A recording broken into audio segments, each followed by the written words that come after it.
This is Comic Geek Speak, episode 1565, Previews.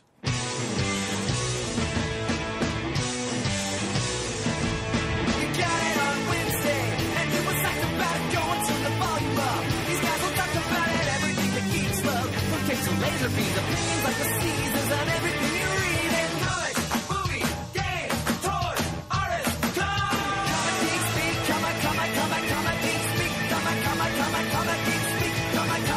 comic Geek Speak, comic Geek, uniting the world's mightiest heroes. This is... I'm Brian Chrisman. I'm Shane Kelly. And I'm Adam Murdo. Comic Geek Speak. And welcome to the show. It's previews time once again. Actually, it's a little early for us. Yeah. Real early. There's a few other things scheduled later on in the month, and if we do it too late, then sometimes it's like too late. For people. Yeah. So we did it, early because we have it in our hands. Yeah, it came early. Well, because of the way the month is scheduled, there's a Wednesday, July 1st. Ooh, you all right there, Shane? Yep. Pull the muscle or something? Shoulder cramp. Shoulder cramp. Oh, that's I get a little nerve pinch every now and then. Okay. You okay? Yep. Need to take a knee? Nope. Not yet. If you see me fall, though, my cell phone, I you can open that up and call Carly. Okay. Shane's down. That's right. So we're doing previews now, but unfortunately, Discount Comic Book Services site, dcbservice.com, has not been updated for it yet because we're going to go through the July previews catalog for items heading into shops starting in September of 2015. But we wanted to get it done now while we have some people talk about it, so we'll do it anyway. But as I mentioned, this episode is brought to you by dcbservice.com, Discount Comic Book Service. You go to for all your pre-ordering needs.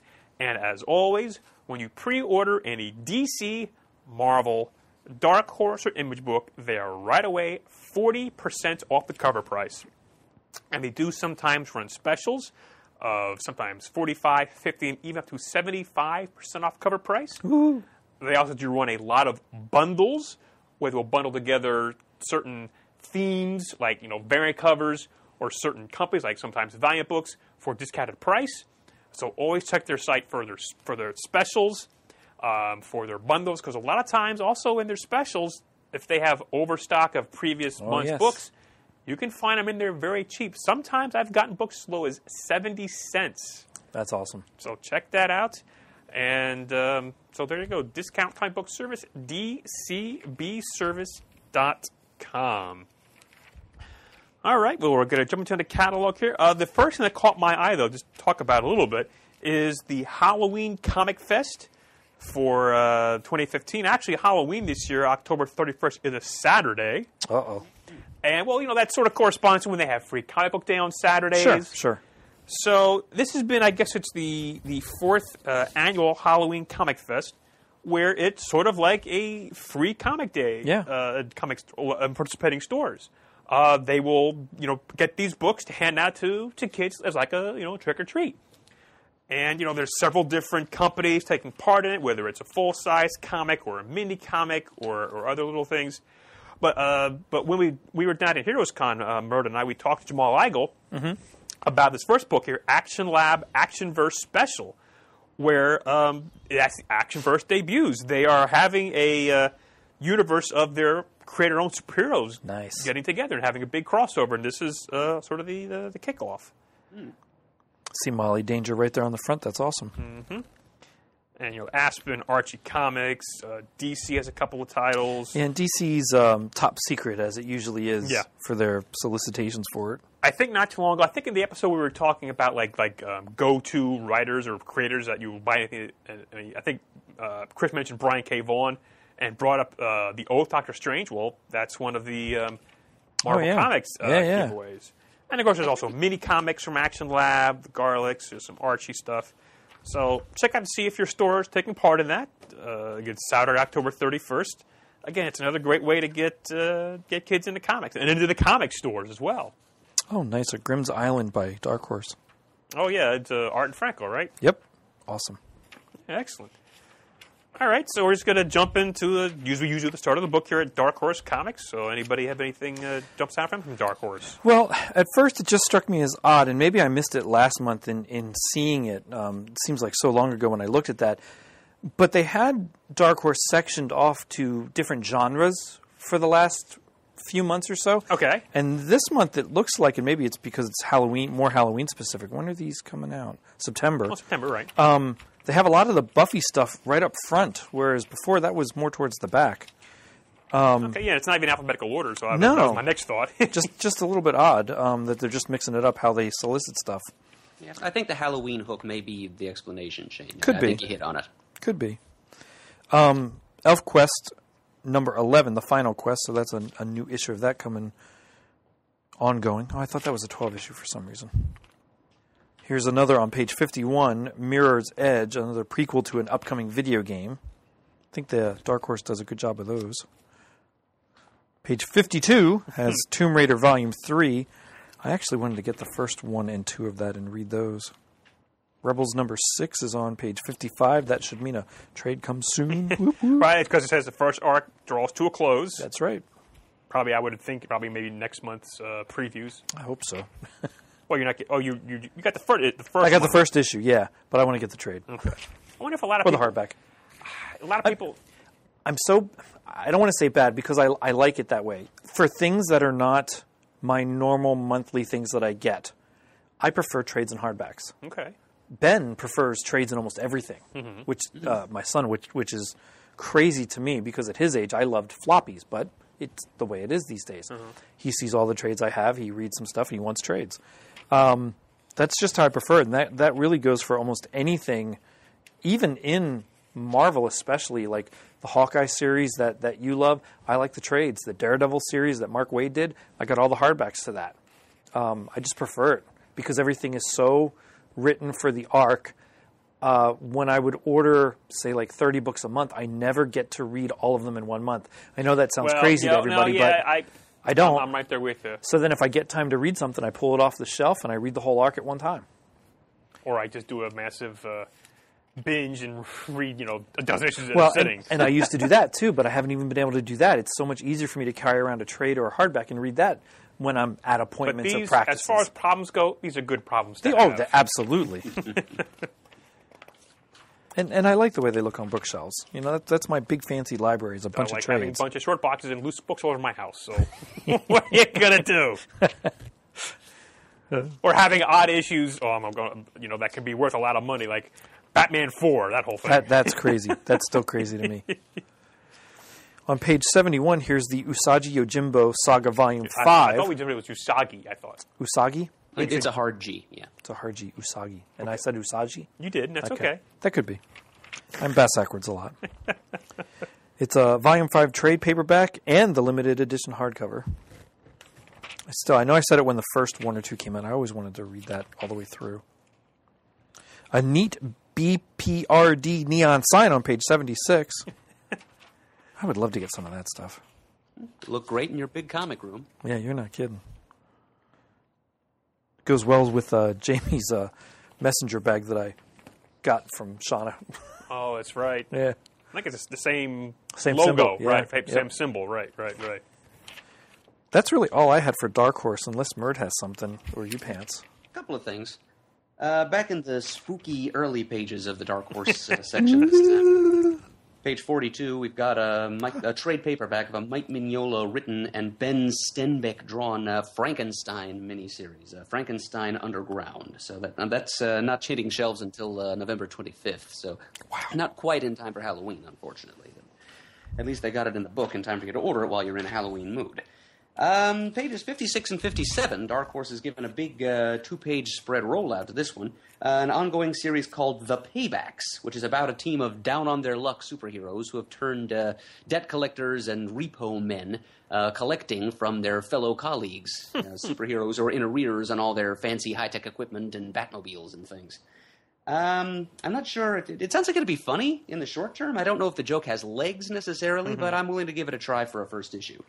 And as Pants mentioned, we're doing this this previews episode a little earlier than usual, so we can't tell you what kind of discounts DCBS or DCBService.com might offer you on this. But being the first issue of a new ongoing from Dark Horse, they'll probably give you something, in excess of 40% off.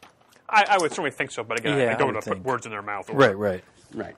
Whatever. And on the very next page, page 58 and 59, something from writer and artist Aaron Lopresti. It's something that he tried. He's calling it Power Cubed this time out. I can remember back in roughly 15 years ago, like 99, 2000, 2001, somewhere in that window, he had this same thing out from Image. Couldn't get more than one issue of it published. It was called Atomic Toy Box that time. Oh. But it's about an 18-year-old kid whose scientist father gives him a special 18th birthday present, a technological doohickey that allows him to reshape matter any way he wants and create anything he can imagine.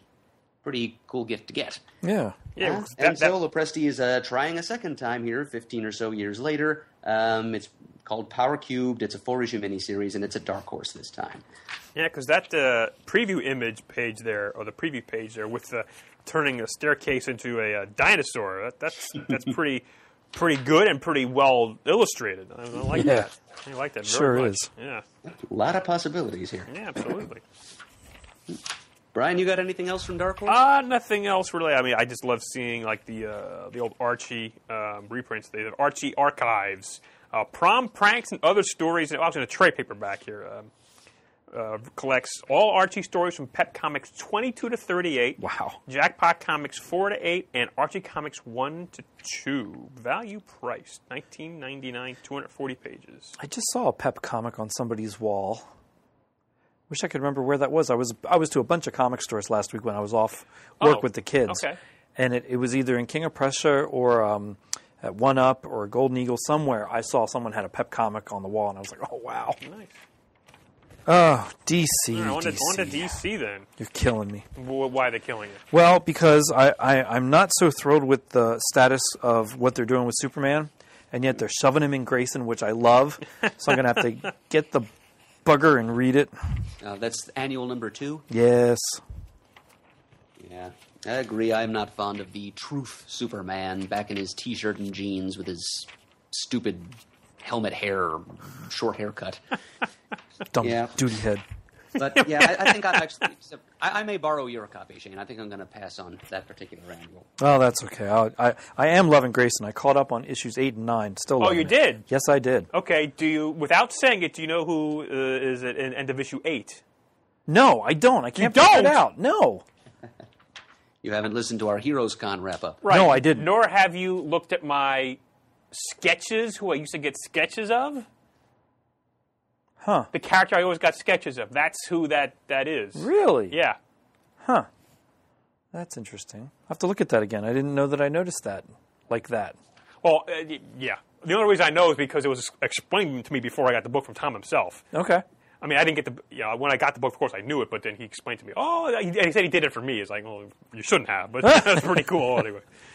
He could have been lying to me as well. 'Cause, he's in the CIA, That's right. He's sneaky. Yeah.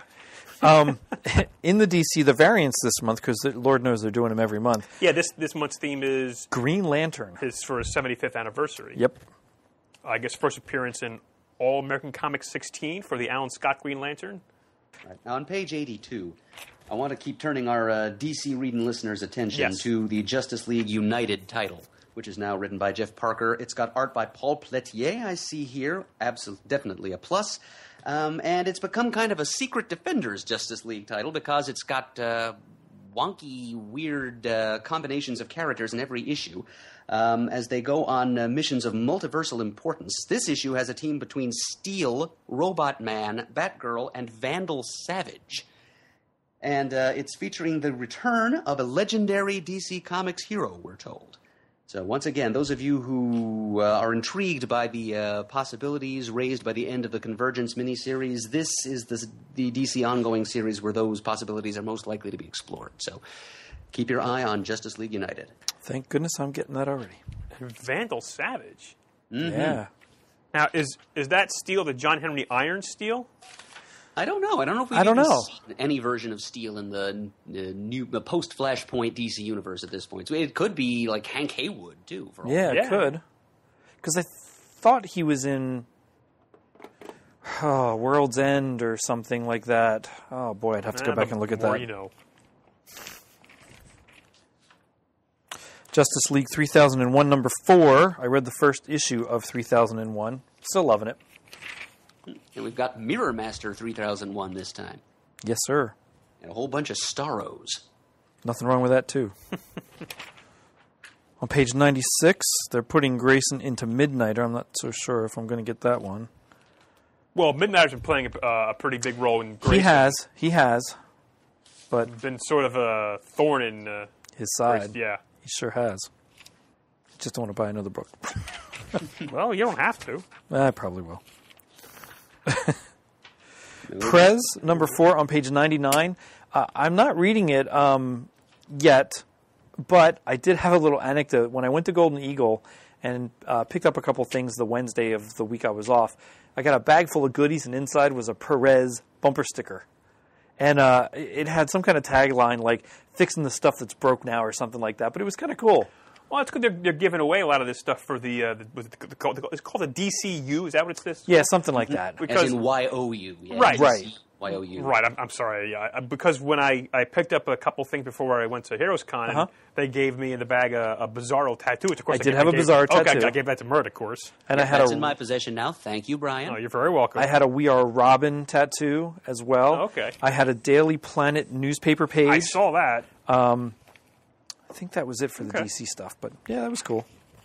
Starfire number 4. I think it looks beautiful, but boy, I just can't bring myself to pick it up. I'm very, very interested in Bizarro number 4 on page 108. Zatanna, can't go wrong there. Yeah, it's good on the writer to pick up on the shared interest in backwards things between Bizarro and Zatanna. Absolutely. Could be a fun story there. And then to boot, page 112. Boot? Bat Knight number 4. Bat Might number 4. Right. Booster Gold. Woo woo. I like how there's a photo of Maxwell Smart in the room there. Little disappointed in Batman 66 number 27 on the next page. I really have no interest in Bane in the 66 verse. That seems to be the direction it's going these days. I though. know. Remember last month in number 26, we saw the 66 version of Poison Ivy? I'm okay with that. Bane, I guess. Yeah, they always seem to want to play him as a Mexican wrestler. I don't get that either. The animated series, they did that, and here he's a green-skinned Mexican wrestler yet. Yeah, That's a frackin'. That's a frackin'. I'm still on board. I am too. Get off my lawn. Get off my lawn. Well, we'll get to happier news in a few pages. Okay. Mert, have you been checking out at all the Harley Quinn and Power Go because of Vartox in there? I think I may be trade waiting on that one, actually, or discount bin waiting. Okay. But yeah, it is a story I'd like to read sometime. Mm-hmm. While I was out and about, I see Green Lantern Lost Army number 4 is on page 127. I did pick up the first issue to give it a read and see what I think of it. Hopefully that'll be this week sometime. Yeah, I see on the same page the Sinestro monthly series, which I have been buying and liking, is crossing over with Lobo this month, so I think this is an issue that I will skip. Page 129 has Scooby-Doo Team Up number 12 Oh, with my Harley goodness. Quinn and Poison Ivy. Oh, my goodness. See, I told you good news was coming. That That's is what good news. Wow. And Batgirl's thrown in for good measure. Excellent. That'll be a fun issue. A whole mess on page 130, 31, 32. Yep. No, 30, 32. And 33. all the Convergence titles put into hardbacks if you so choose. Yeah. Well, actually, it's mostly trades. Is it it is trades. Yeah, Only the one first Convergence. one's a hardcover, but the rest of The them rest are all trades. Oh, boy, look at my eyes deceiving me. On page 133 has the Teen Titans Earth 1 trade paperback.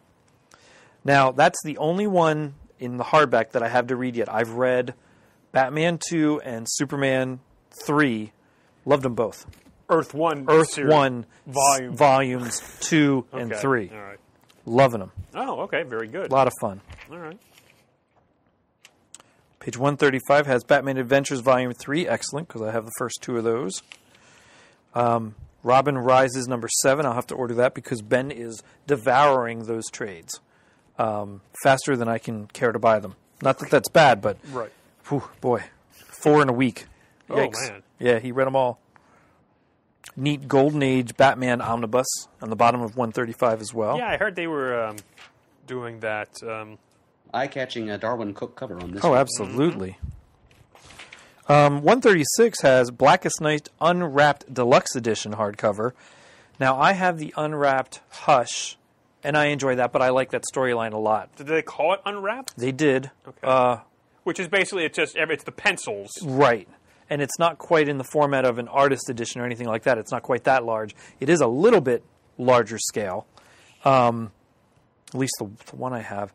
I also have, Long Halloween Noir, which is black and white, also kind of featuring the art of the book all in black and white.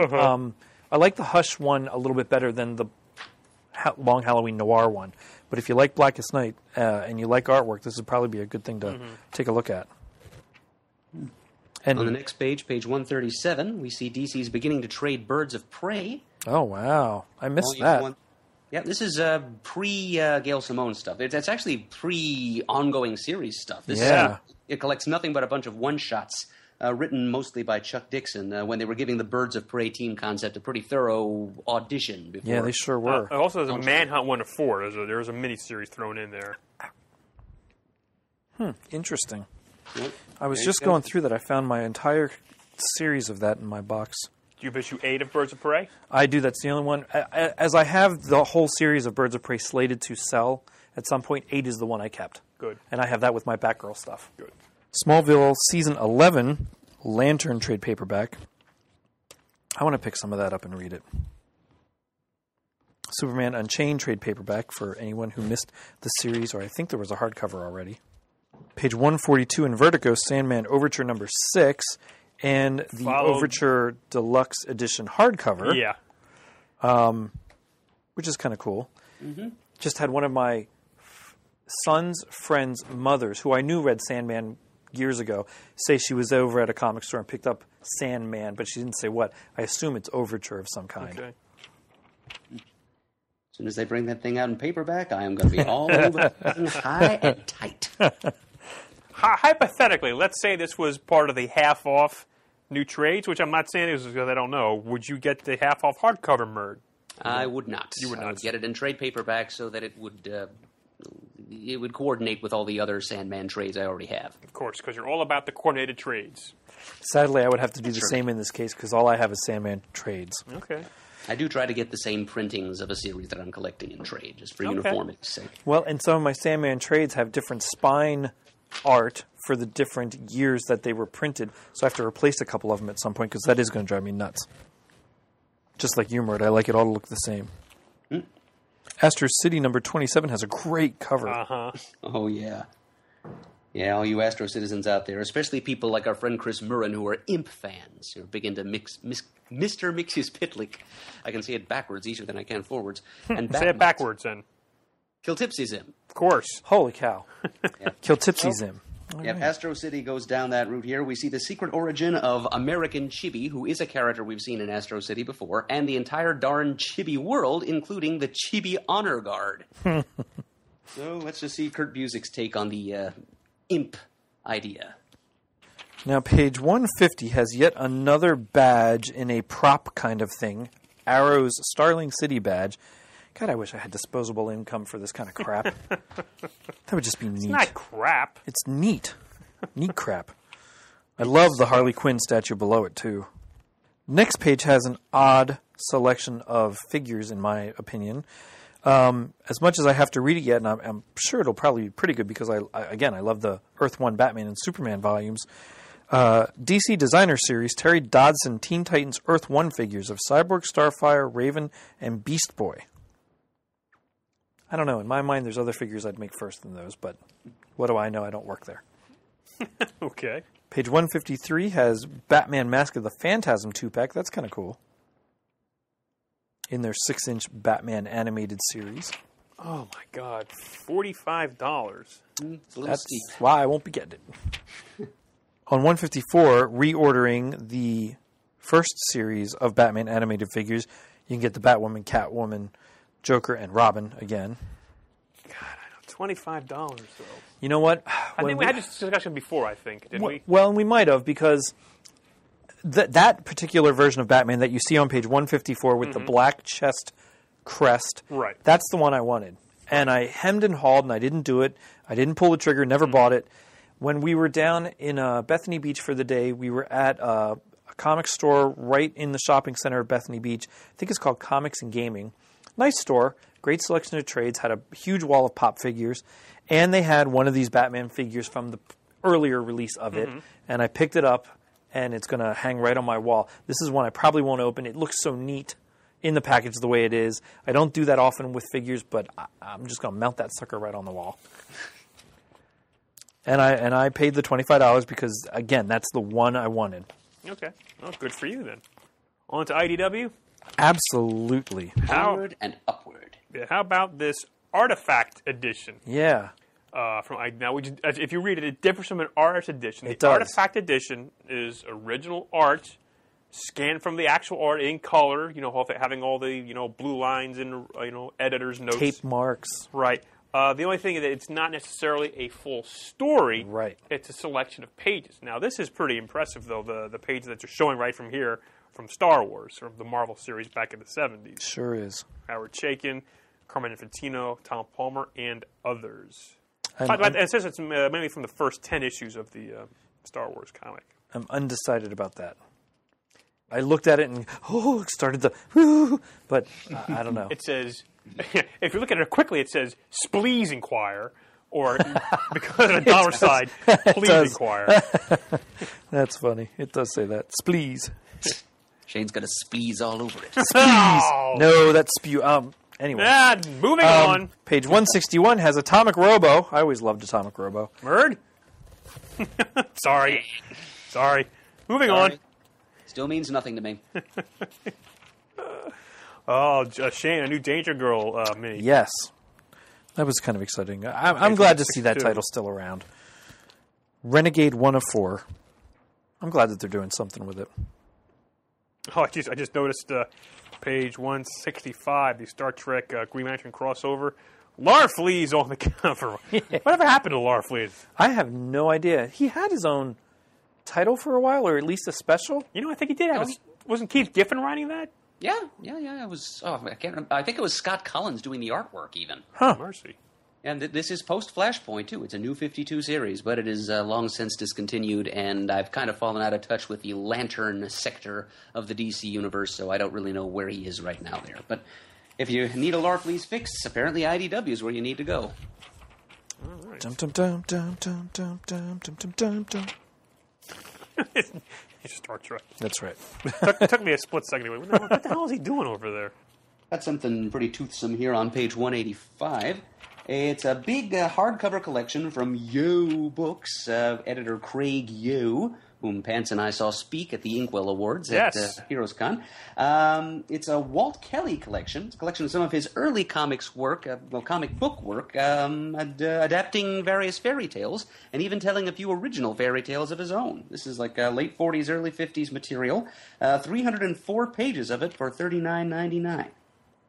So if you like Pogo, if you're a Walt Kelly fan, by all means, try that. I do like Pogo. I'm going to get a hold of that movie and watch that again. Yeah, I've never seen the Pogo movie. Oh, I used to love it. It ran on HBO like crazy when I was a kid.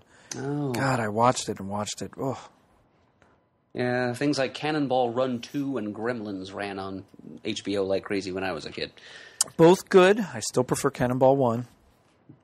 Haven't seen it, but I've seen Cannonball 2 like a half dozen times. Oh, Cannonball 1's so much better. Yeah, we were just talking to Wood and Mario at HeroesCon about that. Dum, dum, dum.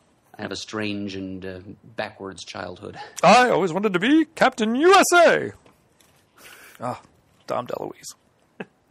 He made me laugh. Mr. Martin made me laugh. Oh, the credits at the end. Are you okay over there? I love Cannonball How's your Run. shoulder, by the way? Good. It just relaxes after a couple minutes. Okay. I love Cannonball Run. Page, is that it for IDW? Could be. I don't know. Is there Okay. anything else? I got one more thing. Certainly. Go for it. Page 188, we've got a pretty cool-looking collection of comic strips It's called King of the Comics 100 Years of King Features Syndicate. Wow. And this is a slightly oversized 9.25-inch by 12-inch hardcover collection of a whole bunch of different strips run by the King Features Syndicate over the years.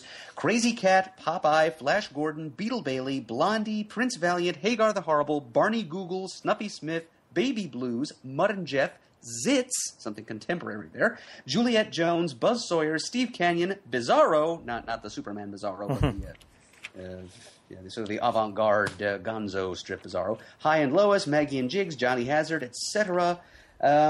Sounds like a pretty exhaustive collection, except I'm noticing there's only 288 pages to this $50 collection. Now, if they're going to be as comprehensive as they could be and cover a whole century of material, I think they probably need to go to at least 500, wouldn't you think? Yeah. 2 pages for each year. Yeah. Mm-hmm. Yeah. So, I don't think I'm going to be buying it, but it's kind of cool that they're putting something like that out, at least. Okay. That's all I've got for IDW. Okay. So On to Image. On to Image. Page 192, 3, 4, and 5 has Rick Remender's new Tokyo Ghost #1. It looks neat. Sean Murphy artwork. That never hurts.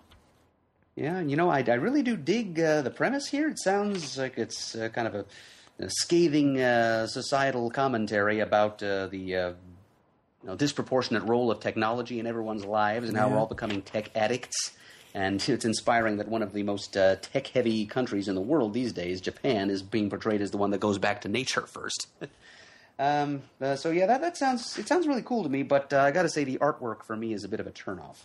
Yeah. Looking at it, it looks very kind of Judge Dredd 2000 AD. So if you're into that, that's a double plus there. But for me, it's kind of a plus and a minus, which averages out to a week maybe as far as whether I'm actually going to buy this in single issues. Not only that, but it also looked a little Blade Runner-ish to me. Yeah, I can see that. Yeah. Just seems like a lot of these dystopian sci-fi future things can't help but look like Blade Runner. Yeah, deeply very true. Ingrained in the collective subconscious of the comics creating public. But yeah, I might wait for the trade on that. Maybe get it on the cheap from Chris sometime. Get it on the cheap. Meanwhile, though, page 196, we've got a new Jeff Lemire project. It's a 4-issue miniseries called Plutona. Lemire is co-writing it with an artist named Emmy Lennox, who is also doing the interiors and the covers for the 4 issues. And it's about a bunch of middle school kids who, while coming home from school one day, come across the corpse of the world's greatest female superhero, Plutona. So it's like Stand By Me with superheroes. Never saw Stand By Me. Oh, it's good. Sounds like a perfect vehicle for Jeff Lemire, and if it's only a 4-issue commitment, I'm going to buy that. It's a gem of the month from Image. Yes. Yeah, that does look good.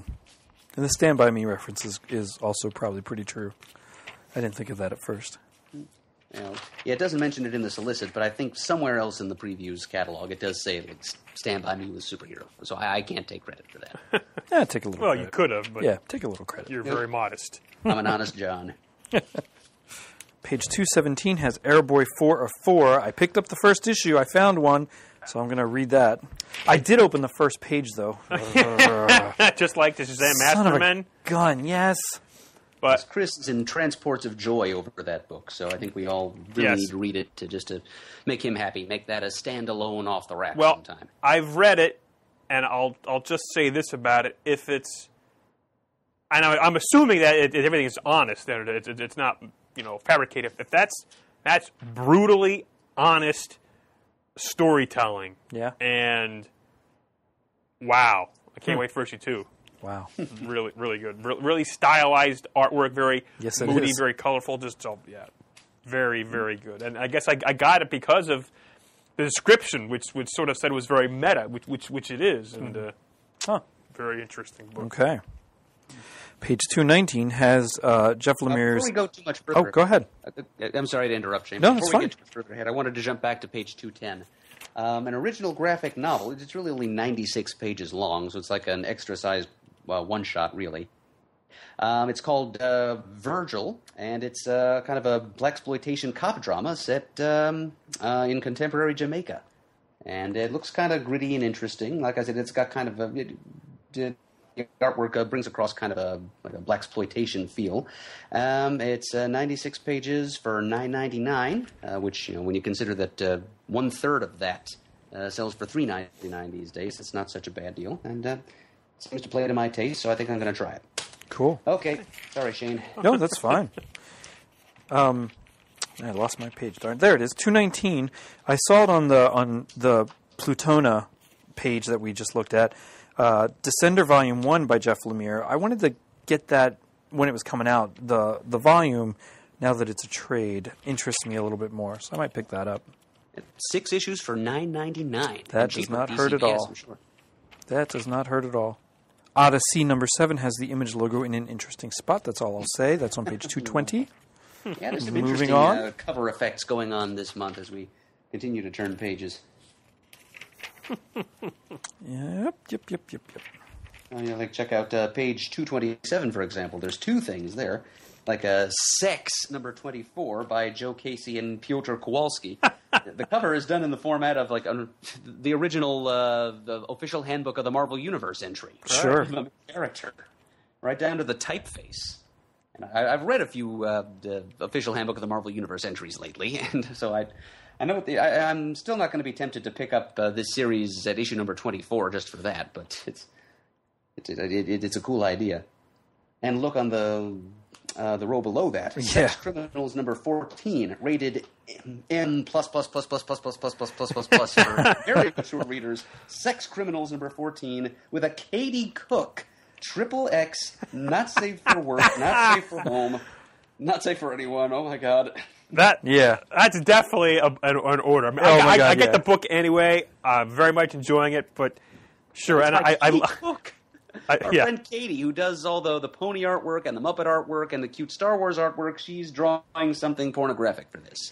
This was actually mentioned at the Milk-Fed Criminal Masterminds panel at Heroes Con. So here it is. Nice. But I like Katie work blue. You may not get too many other chances. I like how they, instead of saying Chip Zdarsky for the art and cover, they say Howard Z. Duck or Jughead Chap and the Torontonian Flappadoos. That's good stuff. I hope they're writing their own copy for that. I hope. Oh, that's funny. Yeah, that caught my eye too, Murd, with Katie Cook and all the cutesy stuff. I'm thinking, XXX cutesy or XXX otherwise? I'm thinking it'll probably both cutesy and Naughty. new. Still not really fond of the way Image is structuring its section of the catalog these days. No, this month seems a little more confusing than it had been. Seeing things multiple times. And so many of the books they're putting out don't Again get and any again kind and of again. descriptive blurb. Just a cover image and a creative team, and that's it. I don't think they're really helping themselves to sell books. On to Marvel? Well, just one last thing we should mention. Page ahead. 237, Southern Bastards Book 1 premiere hardcover. Because I know that's a favorite of Chris's and also favorite of Chris's. very popular. Both cravers are very popular with long lines down at Heroes Con. Mm-hmm. And they got a lot of votes, both creators, characters, and title itself during the CGS Best of 2014 awards. All right, on to Marvel. Marvelous. Okay, now, as we record this, the all-new, all-different Marvel solicits have been released online. Yep. I'm not going to talk about them in this episode. Nope. This is just going to be on what's in the Marvel catalog here. But they do mention 8 months later, right here, in all-new, all-different Marvel. Yep. Next month. Page 2 and 3, and I know that because page 3 is numbered. Captain America White, number 1 and 2 of 5, by Jeff Loeb and Tim Sale, a return to that series, which I think only had issue 1 come out a few years ago. Not issue even 0. that, just issue 0. Just issue 0. Oh, okay, wow. Yikes. All right. I'm looking forward to that. And Secret Wars is coming towards actually the penultimate issue of Secret Wars. I love it solicited here. Which is going to take up half of this catalog. But let me say something about Captain America White here. Go ahead. My gripe with this is, and it'll be the opposite of a gripe for some people. It'll actually be a selling point. But look, issue number 1, you'll note that it's 64 pages long. And it's for $4.99, which is actually a pretty good deal. But the reason why it's so long is because it also contains an inbound reprinting of number 0 in case you missed it like 8 or however many years ago. Now, that's fine and dandy for the people who did miss that, but for those of us, including myself, who did buy issue number 0 all those years ago, Which I did now too. I'm being told that I cannot buy the first issue of this miniseries without being forced to pay an extra $1 to rebuy number 0, which I already have. And I'm a little torqued about that. So I have decided that Captain America White is going to be something that I am going to buy from the discount bins or not at all. It's not that I don't want to read it, I just don't appreciate the packaging. Yeah. Once again, speak with your wallet. Yeah, I didn't notice that. That is kind of sucky. Exactly what I shall do. Well, good It would for be nice you. if they'd done like the non-deluxe edition, which contained just the content of number 1 for people Well- who... And that's what I would hope they would do. Huh. That does stink. Well, Murd, that just changed my opinion a bit. Grumble, grumble on the stupidity of that. I wasn't thrilled. The part I wasn't thrilled about with that is that issues 1 and 2 are both in the same month, which drives me insane with Marvel that they do that so often anyway. Yeah. But now that on top of it, because I just came across my issue, me thinking it was issue 1, but saying issue 0 makes sense. Grumble, grumble, grumble. Happy to have pressed your grumpy old man button. Yeah, you're Shane. not kidding. Pissed me off to no end. Oh, come on. Marvel, get off our lawn. Yeah. Plenty of Secret Wars, Warzone, Battlezone titles. Holy cow. Well, yeah, it's coming towards the end. Some of this actually interests me, but I did not want to pick it up in the individual issues. The only thing I did pick up was the issue 1 of Giant Size Little Marvel A versus X number 1. One of my friend's kids picked up one of the other issues that are just out there because they just came across the comic store and he liked the cute cover. But I may try to track those down and read that. Pages 40 and 41. Yeah, very excited about that. Shattered Empire, Journey to Star Wars, The Force Awakens. Numbers 1 and 2. Again, grumbling because it's 2 issues in 1 month. Bastards. But it is exciting to see something that's gearing towards the new movie coming out in December. So, mention that. It says right here, for the first time in the new Star Wars canon, journey with us into the time after the end of Return of the Jedi. Yeah, first time in the new canon. Right. Because everything that has come before has been thrown out as just stories that are out there, not canon. Yep. Until Lucasfilm decides this isn't canon anymore. Yeah, and let's make that Based on canon. settings, which we will buy. Yeah. Yes, and I give some credit to Marvel here. They were saddled with a pretty unwieldy title for this thing, Journey to Star Wars, The Force Awakens, Shattered Empire. They did the smart thing, and the cover image it has the Journey to Star Wars stuff at the top, and in much larger letters, simply Star Wars Shattered Empire down below. Well, and that Journey to Star Wars, The Force Awakens, that's going to be bannered on everything that is in canon, books, related kids' books, novels, building up to The Force Awakens. There's a novel coming out, 2 or 3 kids' novels, maybe another adult novel that I was seeing in Amazon, just searching for Star Wars stuff. This came across, and then I read up on that banner is going to be on everything that's in canon, as I quote, air quote stuff, for anything leading up to the new movie. Do you think that banner is also going to appear on Marvel's other Star Wars comics during the next few months? I'm not sure. I don't think so because they're stories that are probably in canon, but not leading up to the movie. This is specifically stuff that's building towards the movie to bridge the gap between Jedi and The Force Awakens, is my understanding of it. So like Star Wars Lando, Kanan number 6 for Rebels, Darth Vader number 11, they're all stories that are in Marvel's Star Wars Lucasfilm's canon, but not building up to specifically Force Awakens. Now, if I'm wrong, somebody correct me, but out there in the netherworld. But I think that's right. Page 48 has Daredevil number 18, Man Without Fear. We skipped over. Actually, they have their True Believers. Oh, They're I did skip over having that. Women of Marvel are taking over in September. 10 issues with Marvel, with female Marvel characters taking center stage. All reprinted for $1 a piece. Nice. $1. But yeah, I saw that Daredevil 18 is like, I don't want to read that. It's the last one. And out of those titles, Black Widow, Princess Leia, Squirrel Girl, Spider-Woman are the ones I have and have read. They're all good. I think I may snap up the Spider-Woman one, but most of the others I already have. Groot number 4. On page 50. I love the cover to Figment number 2. Figment 2 number 1, looking like an action figure case. Yeah, I'm happy that this Figment thing is working out for them, because I remember Figment. I remember the Journey into Imagination Sure. ride at Epoch Center. I actually had a stuffed Figment that I slept with quite often as a little boy. So yeah, I'm glad to see he's making a comeback. Let's see, page 56 and 57. No, that's not right. 59, 58, 56 and 57. Miracle Man by Gaiman and Buckingham, numbers 1 and 2. All right, so we're finally reprinting that material, Yep. which is very hard to find. Yep.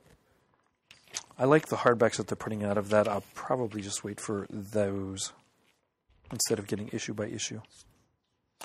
Page 58 and 59, a whole mess of S.H.I.E.L.D. collections. 50 Years of S.H.I.E.L.D. Page 65, we've got S.H.I.E.L.D. number 10 by Mark Waid and Evan Doc Shaner, whose star is on the rise in a big way. And it's S.H.I.E.L.D. meets Howard the Duck, and we're told that Agent Coulson knows a secret about Howard that could save the multiverse. That's still an interesting tagline in a Marvel book. Rollicking good time. Page 70 and 71 has Darth Vader Volume 1, The Trade. That's a great book. I read the first chunk of those all at one time. Darth Vader in Jabba's palace. One of the biggest fangasms I've had in years. That was a neat scene. Page 72 and 73 has the Howard the Duck Trade. Volume 0. Howard the Duck. Page 80 has an Age of Ultron coloring book. Oh, that's funny. It's odd. That is odd. Page 86 has X-Men Age of Apocalypse Volume 2 Rain trade paperback. I did not see Volume 1 resolicited. I am going to have to look and track that down. Page 87 has a trade of Damage Control. Apparently collecting... So Damage Control is about an independent contracting firm in Marvel's New York City whose job it is to clean up after major superhero and villain battles. It was written by the late, great Dwayne McDuffie, artwork by various, including Ernie Colon and Kyle Baker, and... yeah, it's some pretty good, funny material. If I hadn't picked up almost all of it for 50 cents a piece in HeroesCon, I might be interested in this trade. But, yeah, you should be interested in this trade, though. And I'm talking to everybody here. Page 90 has a couple interesting trade paperbacks. Monster of Frankenstein and Greenberg the Vampire. Greenberg the Vampire, written by J.M. DeMatteis. Now, Murd, I wanted to ask you about Infinity War Aftermath. Are those issues particularly hard to find in any way? Well, they haven't been in my experience. It's a bunch of early 90s junk, pretty much. Yeah, a lot of the things in here, issues of Marvel Comics Presents, Marvel Holiday Special, Quasar, Warlock and the Infinity Watch. I've seen those in very cheap bins quite a bit over the years. I think this is just Marvel doing the best they can to cash in on the very early buzz over the title Infinity War, which will be the title of a pair of Avengers movies in the semi-distant future. I've mentioned this a few times, but at the convention a couple of weekends ago, we found issues of just the Infinity War miniseries itself going for like $15 a piece just because it has the title Infinity War. Sure. So here's Marvel just collecting up a bunch of stuff that is very tangentially derived from the events of the Infinity War series and packaging it up, slapping the Infinity War title on it, and trying to make money from it.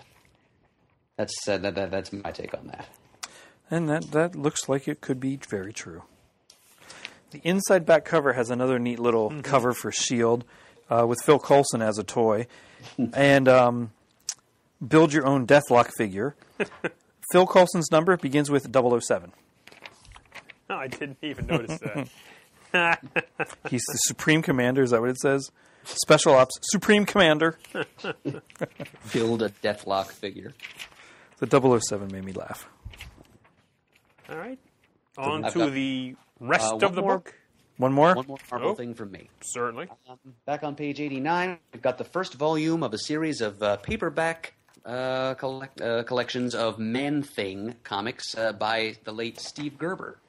Also including work by Jerry Conway, Roy Thomas, Rich Buckler, Mike Plug, Jim Starlin, Rick Gil Kane, and others. So it's a lot of the early Man-Thing material from the 70s. And it amounts to 440 pages for $40. This and the Monster of Frankenstein trade that Shane mentioned on the next page, these are both going to be available in October. They'll be good Halloween reads, and I, for one, am probably going to buy them both, because Man-Thing is a favorite character of mine, and I am interested to know more about Marvel's in-universe version of the Frankenstein monster. So, 2 Halloween treats right there. Okay. I know that there are people listening who are fond of the work of someone who's mentioned in that list of creators for the Man-Thing collection. So pay attention to that. Now, page... So on to the back of the book then? Back of the book. Or the Back of rest the of the book? The rest of the book. Page 250, well, and really page 248 and 249, feature Terry Moore's books, Rachel Rising, volume number 37 for the issue, and volume 6 for the trades. Have you kept up with that, Pants? Oh, yeah. Yeah? I'm actually caught up Wow. with reading it, because it's... I did fall behind for a while, but it's just that good. And I just love Terry Moore's work, and it's creepy, it's funny, it's beautiful to look at. For some odd reason, it's not a trade hardcover like you love to smell. This book smells kind of different. I mean, so it's like, okay, it has a distinct smell to it. I know it's an abstract book. It's like it's just good stuff. Good stuff. I'm behind on I was getting the trades of that. Something I want to do as my monthly ordering has come down a bit, and I read, like I said, those Earth 1 hardbacks. I also read Justice League, A New Beginning, Volume 1, which I have not reread in quite some time. I was on a kick of reading it at least once a year, and I got behind on that, just missed it the last few. So now that I did that, I want to go back and read, like, Strangers in Paradise, along with other stuff that I'm reading. I'm trying to get an eclectic thing so I can touch some of this stuff again that I haven't read in a while. And I want to get to Echo and Rachel Rising as well. Action Labs has Awake number 1. Action Lab. I always add the S. Son of a gun. Action Lab, you're right. It's not Muppet Labs, it's Action. It's not. Awake number 1, kid-friendly book. In the tradition, can't speak either, of Princeless comes Action Labs' next hit. They're on page 265. Jamie always mentioned these. I loved when he did it. There's the Antarctic Press Scoundrel T-shirt in the NBA style with Han Solo. Or I think it's MLB. Could be the MLB. That would make more sense. NBA Yeah, is the I other think direction. the NBA one is vertically It oriented. is vertically oriented. Well, let's see. Page 268 under Archie. Got some big news here. Following up on their big Archie series relaunch, which is up to its 3rd issue, as we see on page 267. Page 268 gives us the first issue of a newly relaunched and revamped Jughead series, written by sex criminals and Howard the Duck's Chip Zdarsky, and with art by Unbeatable Squirrel Girl's Erica Henderson. You see, she did the variant cover with Jughead holding the knife and fork up there. I think this is going to be a barrel of laughs. And have I not been paying attention, but has Archie been $3.99 for a while, their books?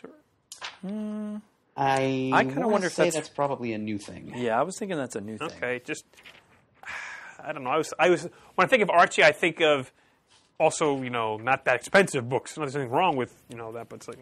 Yeah. But the not that expensive also helped. Yeah, true. Yeah, looking through the rest of their offerings, though, even like the Mega Man and Sonic the Hedgehog things, they're all $3.99 That's too. true. Oh, yikes. That's true. Page 286, up in the Bongo section, has Bart Simpson's Comics number 98. Wow. as well as this year's Simpsons Treehouse of Horror, number 21. On it. Yeah, that should be a fun read. Haven't missed an issue yet. Now, on the next page, it's just a solicitation, a little ad for what comes up later in the book, but I'm going to say it now because it's going to drive me nuts.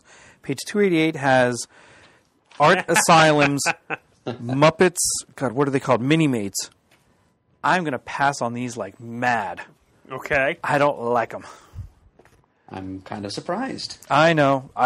You know what? I really got spoiled with the Palisades figures, and things that have been tried since then just don't measure up.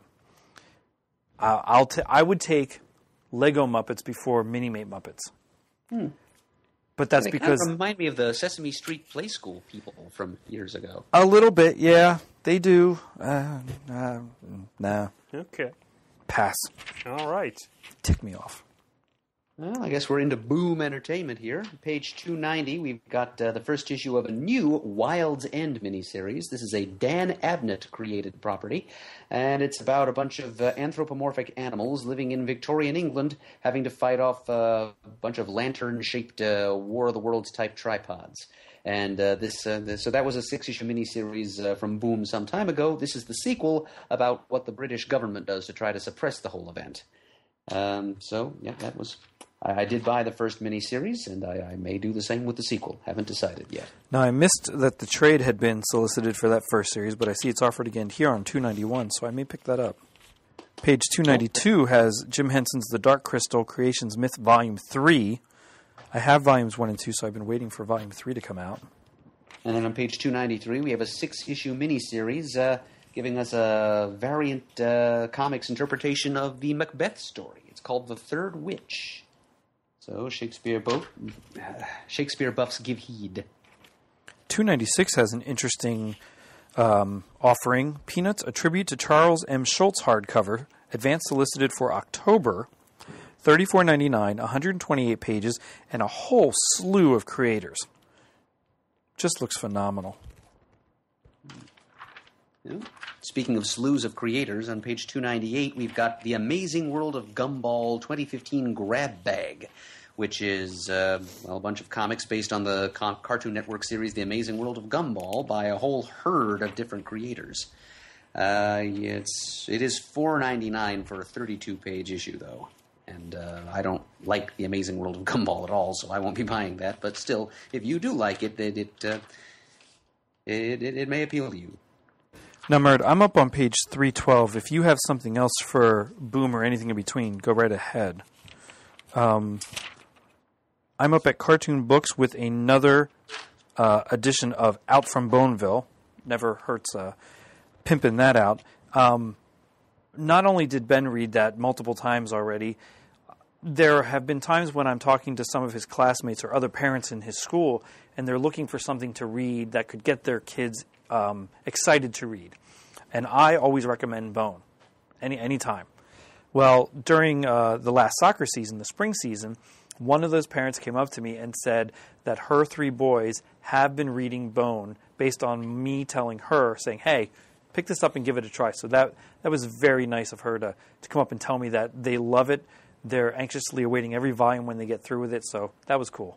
What are their ages? Oh, they range from like 5 or 6 on up to 12, something like that. The youngest one, she said, does just look at the pictures right now. Okay. But his older brothers will read it to him as well. Okay. So that's kind of neat. Because my nephew's 4.5, well, he'll be 5 in September, so I was like, Yeah. okay. Because I have, of course, the big deluxe Now, trade, the all-in-one trade. Ben has that, and he's read that twice. I have all the individual color hardbacks. I did read it all black and white the first time, but I like the smaller hardbacks. Page 313 from Chartwell Books has Batman, Superman, and Wonder Woman individual books, The War Years. That should be interesting. Back on page 312, right next to that Bone volume you were talking about, Shane, we have from Chapter House Publishing, apparently a Canadian company. They've been publishing Captain Canuck for a little while. We have the first issue of a series called The Pitiful Human Lizard, which is about a down-on-his-luck sort of a wage slave guy who lives in Toronto. He's Toronto's newest superhero, so the setting of Toronto is kind of a big factor in the story. Trying to do his crappy little job and also get ahead as a superhero. It's kind of the 20-something Spider-Man take, I guess.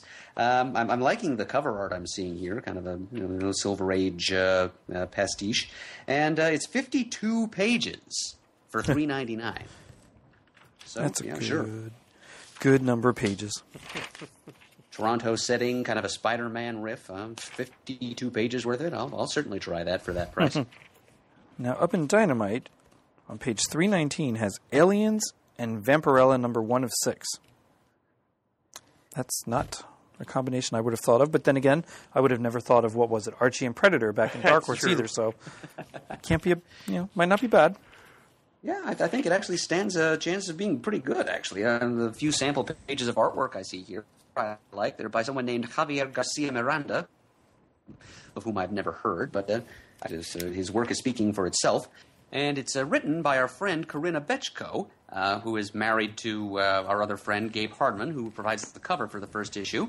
And it sounds like Corinna's going to write a fairly sarcastic, tough-as-nails, self-confident Vampirella going up against these acid-bleeding monsters. And it sounds like it's going to be a tone. I don't usually go in for alien stories unless they're going up against somebody like a Superman or a Vampirella or an Archie. So this is the kind of alien story I think I'm actually going to enjoy reading. So I think I'm actually going to buy this 6-issue miniseries. Up on page 324, this interests me quite a bit, a 6-issue miniseries, Voltron from the Ashes number 1, written by Cullen Bunn, art by Blackie Shepherd, covers by Alex Milne, M-I-L-N-E. Well, that's how the Winnie the Pooh guy pronounced it, so yeah, I'd say Milne. $3.99, but I do love Voltron, and it's been a while since I've dipped my toes into anything Voltron-related.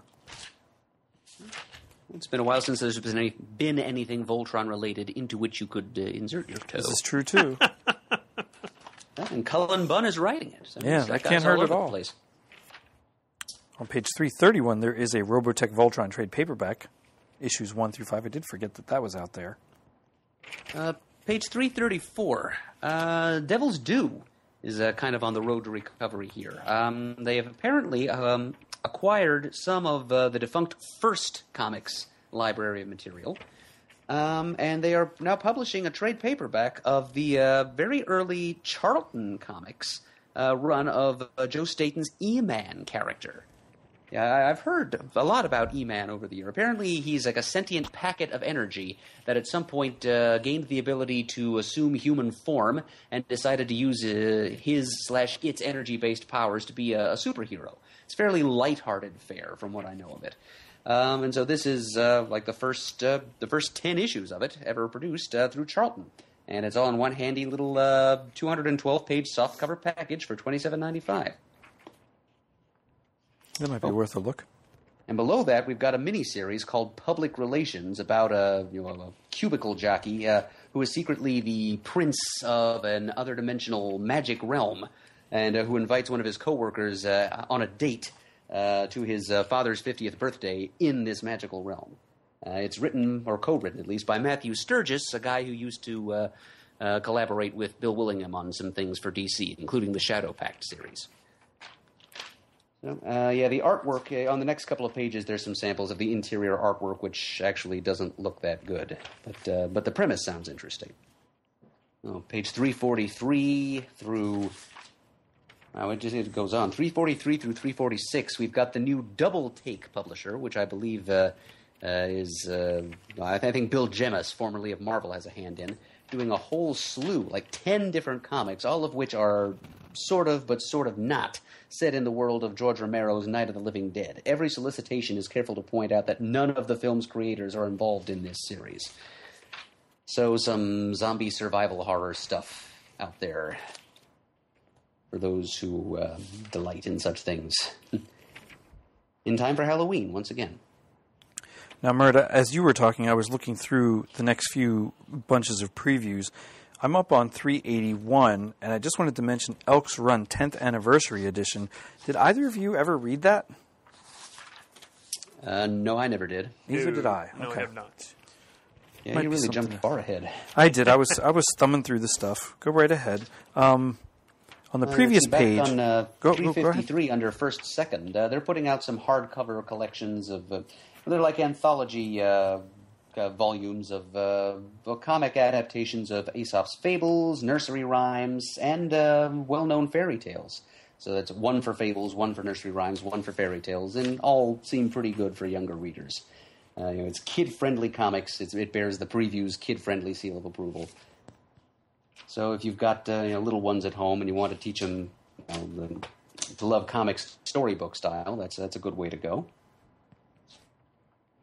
Up on 368 from HarperCollins Publishers, there's Neil Gaiman's Graveyard Book, Volume 1 and 2 graphic novels for $9.99 each. I think they've been out before, but that's not a bad thing, and it's a pretty good price. Yeah, you're right. They have been out before, but I'm glad that they're resoliciting them. Yeah. Because I think I passed on them the first time through, and I may need to. I need to buy them sometime. If not this time, sometime. Yeah. It's good to know that they're only $9.99 each. Page 372 has, let's see, this is from, looks like Joe Books, Disney's Darkwing Duck Omnibus. Yeah, I know that think came out- This is the Boom material. Yeah, that's what I was wondering. That'd be great. I don't think that I ordered the omnibus when it was first out. 400 pages. Well, it's 6-inch by 9-inch, so it's kind of pocketbook sized. Yeah. $30, not bad for the entire run. It was highly thought of by Darkwing Duck fans, but then the Marvel Disney acquisition thing kind of scuttled that. Yeah. Paper Cuts up on page 387 has a Dennis the Menace Volume 1 Classic Comic Books hardcover for $19.99. 192 pages, 7 by 10. It's not bad. Page 376 from Legendary, that comics imprint. If you wondered where our friend Freddie Williams II has been lately, he's got some artwork in a series called The Infinite Adventures of Jonas Quantum, written by Mark Guggenheim. First issue is coming out it's solicited in this issue. So, want to see some Freddie artwork? Try that. And that is definitely something worth seeing. Let's see. Up on page 398, Studio Farlane has Farlane the Goblin number 4. I have 1 and 2. I missed number 3, so I'll have to look for number 3 and maybe order number 4. Jamie and I met him at the last Baltimore Comic-Con we were at. Very nice folks. A lot of fun to read the first 2.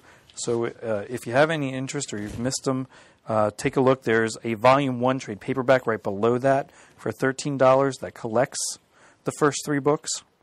It's worth checking out. Mm-hmm. I absolutely second Shane on that one. Yeah, but actually, Shane, I remember you and Jamie saying that you'd met him in Baltimore. Jamie and I actually met him at New York a couple of years ago. Nice. Very unassuming gent. He prefers to let his work speak for himself, so much so that he doesn't even allow his name to appear on it. You'll Yeah. notice it's created by Anonymous. He goes by the initial J. That's all we know about him. And it's been a while since the 3rd issue came out because he's got a 9-to-5 job he needs to be doing, and only when he gets a significant chunk of vacation time can he really put in the work on Farland that he feels it deserves. But the first 3 issues are great. I must say, Jamie and I, and Shane too, it seems, were big fans of this. If you enjoy Bone, Farland the Goblin's in kind of the same vein. It's about a magic little tree goblin and his sidekick, which is a sapling that he carries in his backpack, as they journey across dozens of different themed magical lands in search of a forest that Farland can call his own. And in issue number 4, he's going to a place called the Twistlands, which means all kinds of mind-bending visuals, I'm sure. So, and Shane, if you need issue 3, I can lend you my copy. Yeah, that might work. Farland goes to the Racelands, where you can't go anywhere or do anything unless you compete in a race to do it. Yeah, that was a fun story.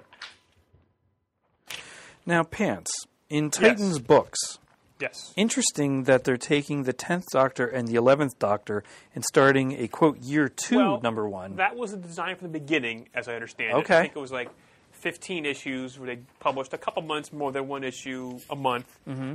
And with several books that are on the market, not just from Doctor Who. They're trying to do them in seasons, like a TV series. Like a Buffy season. from Dark Horse and stuff like that. Well, I mean, Buffy is longer. It's an actual, but I think they're trying to do like shorter,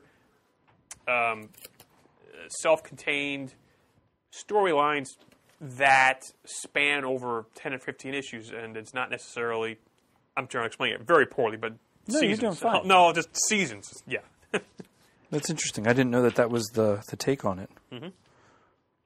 But yeah, good to see a year 2 coming out for Yeah. 10th and 11th. Side note, I think I saw an email come across just the other day from Big Finish that they're going to be River Song Yes, you did. things, which I'm very interested in. With the 8th Doctor, I believe. That would be awesome. Oh, I didn't see that. That's even cooler. No, I don't want to. Well, I could be wrong. Well, but that's all right. But isn't she appearing in one of these? She is It on would the be- 11th Doctor, Year 2, Number 1. Features favorite character, River Song. Yep. Very cool. Oh, Doctor Who, when's the new season coming? It's too long. Way too long. But I'm glad to see Titan do something. They're really doing a grand job with all their Doctor Who titles, let alone all the other things that are now in there. Gosh, here's one on page 410. Official in-world companion to the hit Warner Brothers TV show, Arrow, Oliver Queen's Dossier. Interesting. I might get that for Ben. Yes, as I surmised, Alex Kingston's River Song will join Paul McGann's 8th Doctor for a new audio adventure with Big Finish. Oh, that's even better. Doom Coalition 2. That's great. Part of probably why I like Paul McGann so much is because there's so much limited out there, other than the Big Finish stuff that's been put in production. There's a hefty amount of that. That's just cool. Sweetie. Page 414, Touchstone, has the amazing, fantastic, incredible, a marvelous memoir, which I think we've seen before, but then there's an awesome slipcase edition below it. All about? Stan Lee! There you go. There's even a signed version at the bottom there. Ooh, boy. Anything else onto the backpack? Do you have anything from the backpack? The back. Well, in the books section on page 452, there's more amazing adventures of Superman books featuring all kinds of characters. They look neat. To get The them Day for- of the Bizarros. Huh. Yep. Sounds good to me. There's Magical Monsters Above, which has Mr. Mixia Spidlick there. Yeah, looks like it's a Captain Marvel team up. Mm-hmm. Nice. Oh, on the page before that, on page 451, Dick Grayson, Boy Wonder, Scholars and Creators on 75 Years of Robin, Nightwing, and Batman. So, yeah, it looks like a collection of scholarly essays here, plus interviews with people who have actually worked with the character over the years. So, something for both the layperson and the academic in this Yeah. volume. That sounds good. Bowling Green needs one for its library. Page 458 has Ghostbusters, The Ultimate Visual Guide, a visual history hardcover. I did just see a picture of the new Proton Pack. I'm a little unimpressed for the new movie, but that's just me. Now, I've seen a lot of this being cosplay, but I'd actually have a little thing to help you out here. Page 478, Spider-Gwen woman's hoodie with I mask. saw that. Looks pretty good. Yes, it does. On page 469 has Alter Ego number 136. Looks like it's celebrating 50 years of comics. Roy Thomas talks to Jim Amesh about celebrating 50 years in comics. Back to the Future Monopoly and the Burger King-esque tumbler glasses below it on page 495. Back to the Future trilogy glass tumblers. That's exactly what I thought of when I saw them, was that they look like the ones I would have gotten at Burger King for Star Wars. Mm-hmm. And then there's your plethora of mini-mates on page 496 and 7 featuring SpongeBob and the Muppets. 502 has more Back to the Future stuff. Cafe 80s glass, Mr. Fusion, and the flux capacitor, which I know we've seen some of that before, but I'd love a flux capacitor on my wall or in my car. Page 509 has some Star Wars stuff, and this in particular is something that I have thought to get, especially when I was younger, especially for Halloween, although all I would have is the hat. It's the Imperial Officer cap, the standard olive and the black. I always liked that cap. I have no idea why. I would never wear it out in public. I just thought it was cool. Back when I probably was looking for something like this, I collected hats as a kid, baseball caps, cowboy hats, whatever I could get my hands on. So that probably had some influence on me liking that little Imperial cap, but there it is. So if I wanted to get it, there it is. 510 has the Chewbacca messenger bag that I drool over every now and then and pass on every time because it's $50. No, $90. Yikes. And maybe if I can tempt my son, Matt, to play the guitar with some Star Wars guitar picks. Probably not. Is he learning to play? No, he has one. He toys around with it, but then we ask him if he wants to get lessons or learn, and he says no. And I just groan a little bit because I'm sure he'd be good at it. Madam Alexander DC dolls of Harley Quinn, Poison Ivy, and Wonder Woman. I don't remember seeing those before, but they might have been out there. Pages 18, 19, 20, 21. Pop figures. Boy, are they all the rage. Mm-hmm. Peanuts pop figures. I might have to get a Snoopy. I do like Snoopy and Woodstock. Nelson and Murdoch coffee mug. That actually would be kind of cool. On page 524.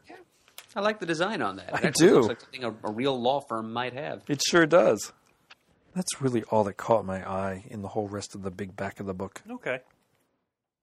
Anything else from you, Mr. Murdo? Not from me. All right. Well, then I'll wrap it up. And I said we did it a little early this month, just to get it out there so we get to hope something catches your eye. And Open up your previews, go to dcbservice.com, order early and order often. That's correct. And they did this to me just because I was getting earlier in my ordering, so now they put it out earlier. Now we did the episode earlier, now I'm late in ordering. That's correct. All right, so once again, this episode was brought to you by DCB Service. Go to dcbservice.com for all your pre-ordering needs. Visit us at comicgeekspeak.com. To send us an email, the address is comicgeekspeak@gmail.com. To leave a voicemail, the number is 267-702-6642. Stop by the Comic Forums and let us know what you're ordering out of previews. Follow us on Twitter, like us on Facebook. Thanks to everyone who contributes to this show. Please send in Muddle the Merds. And as always, we are uniting the world's mightiest heroes, one listener at a time. You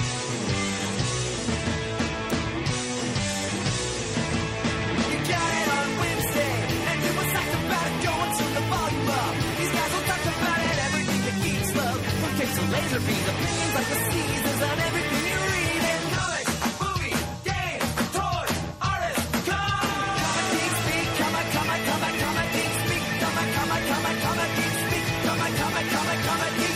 Comic Geek. Uniting the world's mightiest heroes.